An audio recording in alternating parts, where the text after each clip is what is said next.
बड़ा मगन है माता अमरावती। अच्छा, प्रेम की आरती सजा है। प्रेम उरी छाया भाई मोर जी, प्रेम उर छायो महंगू दास तक आनंद है। छायो जी। अरे आज के लगन कुछ और है अमरावती।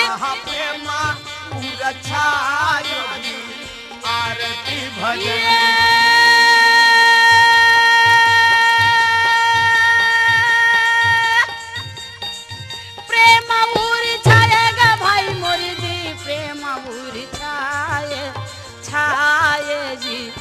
आरती भजन भैया प्रेम पूरी छाये जी, आरती भजन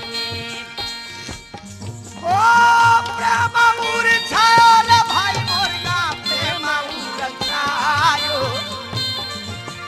छायो जी, आरती भजन में हाँ प्रेम उर छायो जी, आरती भजन कैसे प्रेम पूरी छाये जी, आरती भजन भैया प्रेम पूरी छाये जी, आरती भजन भैया प्रेम उर छायो जी, आरती भजन में हाँ प्रेम